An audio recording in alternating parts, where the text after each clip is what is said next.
నేను ప్రజలకు ఇచ్చిన హామీని నెరవేర్చిన నాకు చాలా సంతోషంగా ఉంది అని జగిత్యాల ప్రాంతానికి ప్రాతినిధ్యం వహిస్తున్నటువంటి నిజామాబాద్ ఎంపీ కవిత గారి ప్రకటన చాలా హాస్యాస్పదంగా ఉంది. Peddapalli Nizamabad railway station railway line కి సంబంధించి 1993లో కవిత గారు రాజకీయాల్లో వస్తారని కూడా ఊహించినటువంటి పరిస్థితి. చంద్రశేఖరరావు గారు తెలంగాణ పేరుగా ఉద్యమం చేస్తారనో ఆ నాయకుని బిడ్డగా భాగస్వామ్యం అవుతానో ఎన్నడూ ఊహించినటువంటి దినాల్లో పివి నరసింహారావు గారి చేతుల మీదుగా ప్రారంభింపబడ్డటువంటి railway line Peddapalli Nizamabad. Karimnagar Peddapalli railway line పూర్తి అయిపోయింది. దాని తదుపరి నిజామాబాద్ ఎంపీ కవిత నిజామాబాద్ ఎంపీగా ఎన్నిక కాకముందే మోర్తాడు దాకా పోయింది రైలు. అంటే దాదాపు 180 కిలోమీటర్ల రైళ్ల 4 నెలల 16 వేసుకున్న 30వ మంత్కు కవిత గారు ఎంపీ కాకముందే ఈ రైలు నిర్మాణం పూర్తయింది. దాని తదుపరి రైలు నిర్మాణం పూర్తయితే ఎన్నికల హామీ ఇచ్చిందట. ఆ హామీ నెరవేర్చుకున్నందుకు సంతోషం కలుగుతుందా అంటే అంతకంటే హాస్యాస్పదం ఉంటుంది రాజకీయాల. అందుకు సంబంధించినటువంటి 2001 ఫిబ్రవరిలో ప్రారంభింపబడ్డాడు పివి నరసింహారావుతో సంబంధించిన పేపర్ ఇది. దాని తదుపరి రైల్వే శాఖ తరఫున 2010లో నేను పార్లమెంట్ సభ్యునిగా రైల్వే కన్సల్టేటివ్ కమిటీ మెంబర్, జగిత్యాలకు ప్రాతినిధ్యం వహించిన గతంలో ఉన్నటువంటి పార్లమెంట్ సభ్యుడు మధు యాస్కి రైల్వే కన్సల్టేటివ్ మెంబర్.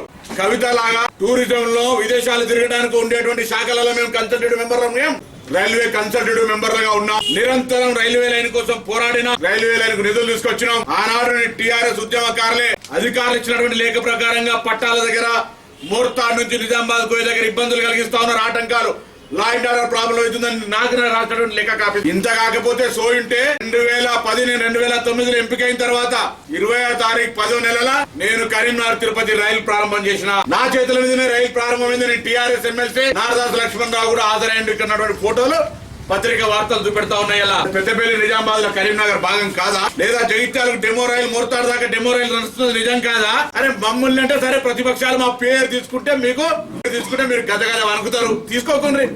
ఆఖరికి మీ నాయన కూడా 5 సంవత్సరాలు ఎప్పిండే కరీంనగర్ పార్లమెంట్ సభ్యుడు చంద్రశేఖరరావు గారు కూడా ఇక్కడ ప్రాంతానికి మర్చిపోతలేం. రైల్వే లైన్ కు సంబంధించి ఆలోచనలు ప్రతిపాదనలు కుందేళ్లా ఉరుకుతుంటాయి, పని మాత్రం తాబేలు నడకనొస్తుంది.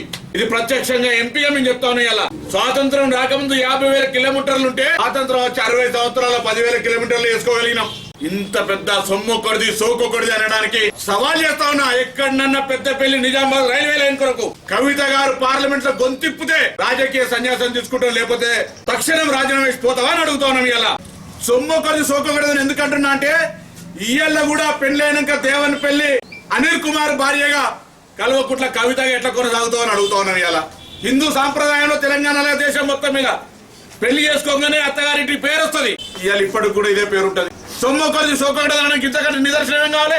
అదే కల్వకుట్ల కవిత కాదు దేవనపల్లి కవిత అని ఒకసారి మార్చుకో. ఈ రైల్వే లైన్ తెచ్చిన అన్నట్టుగా ఎంపీలో అందరం పోయి మనం కష్టపడి అనేక సార్లు మమతా బెనర్జీ గారికి, పవన్ కుమార్ బల్సాన్ గారికి, మల్లికార్జున ఖార్గే రైల్వే మంత్రులు మా టర్మ్ ముగ్గురు దగ్గర పోయి ఇలా మనం ఎవిడెన్స్ చూపెడదాం. ఎన్ని ఉన్నాయో నా ఫైల్ ఇదేలే, రైల్వే ఫైల్ 2 ఉన్నాయి. ఈ విధంగా మేము కష్టపడ్డాం, తీసుకొచ్చినాం. అయినా మాకేం పెద్ద దానికి సంబంధించినటువంటి విషయం. రేపు పొద్దున నీకు కూడా చరిత్ర ఏదైనా పని ప్రారంభించుంటే అంటే మీ పనులు ఏం లేదు. ఎక్కడనే మాటలు మాత్రం కోటలు దాటుతున్నాయి, చేతలు మాత్రం గడప దాటలేదు అనేది సామెత ఉందో అవన్నీ మాటలేమో లండన్, న్యూయార్క్, అమెరికా ఎక్కడెక్కడో పోతున్నాయి. కానీ ఈ జగిత్యాల ప్రజలకు, కోరుట్ల ప్రజలకు, నిజామాబాద్ ప్రజలకు మాత్రం అందుతలేవు.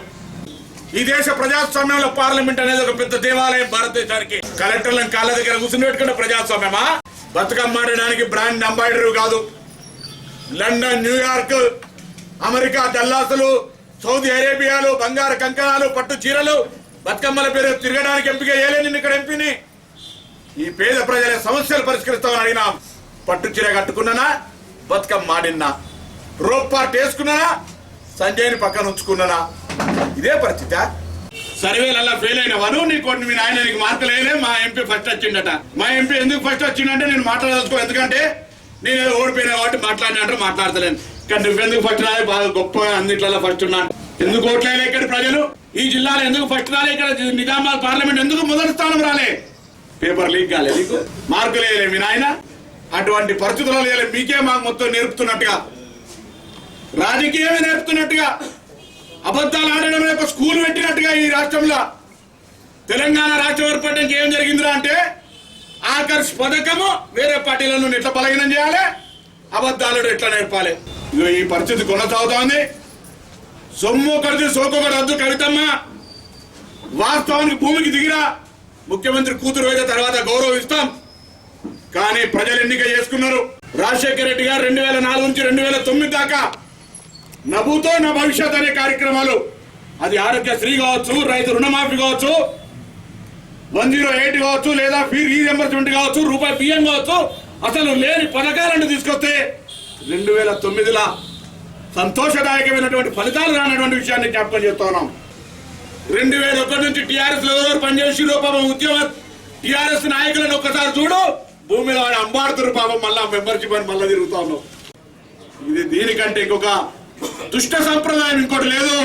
మేము గతంలో పనిచేసి అందరు ఎంపీలను కీర్తిశేషులు వెంకటస్వామి, పివి నరసింహరావు చొక్కారావు నుంచి మొదలు పెట్టుకుంటే మొన్నటి దాకా ప్రాతినిధ్యం వహించిన అందరికీ ధన్యవాదాలు చెప్తా ఉన్నా. నీకు మాత్రం చెప్తలేను తల్లి, నీ పాత్ర ఏం లేదనే మాట సందర్భంగా మనం చేస్తాం.